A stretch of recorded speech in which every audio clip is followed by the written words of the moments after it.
Red Haw State Park, just east of Sheraton, Iowa, off Highway 34, is named for its beautiful red haw blooms.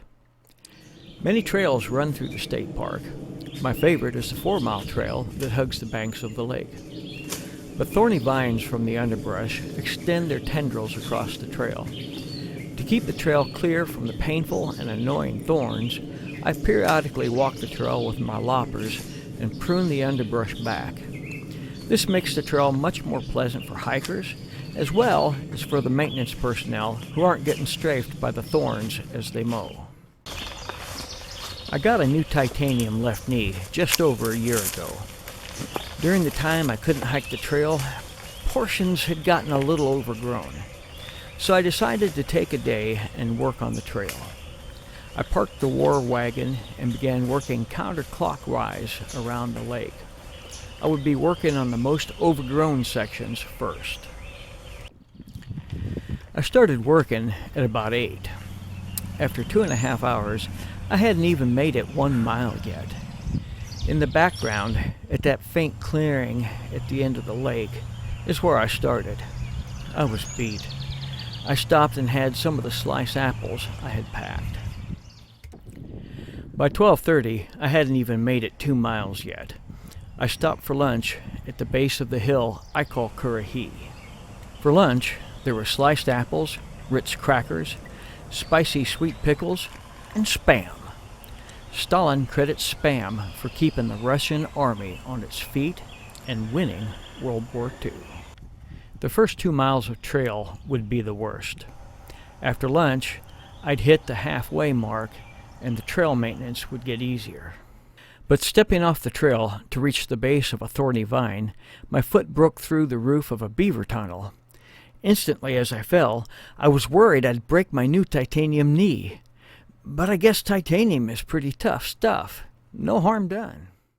Crossing the remote levee at the far southeast corner of the lake, I ran across some mountain lion scat left over from this winter.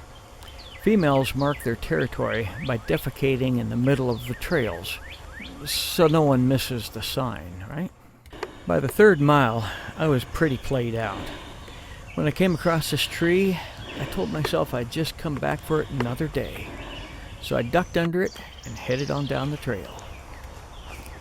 Even though it was 4:30, I didn't make it 20 feet down the trail before I couldn't stand it. I dropped my gear and went back to take that tree out.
Man down! Man down! Oh, just taking a quick break?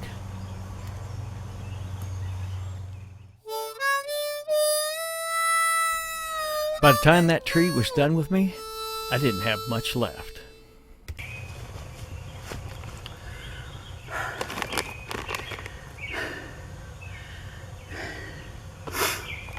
I will survive. I've got military and Marines. Dark chocolate.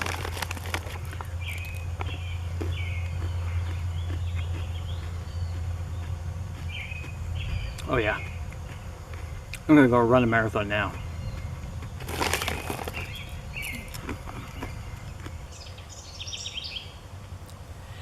I geared up, and with a little over a mile of trail left, got started.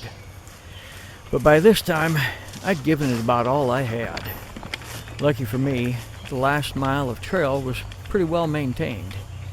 At this point, if a thorny vine didn't jump out and attack me, it was live and let live as far as I was concerned. The dam marks the furthest northern end of Red Haw Lake, just south of Highway 34. After this, I'm on the same side of the lake as my truck. I'm always happy to see the war wagon, but after over 9 hours of working on 4 miles of trail, I was really happy to see that old truck. And that was my day of maintenance on the Red Haw Lakeshore Trail.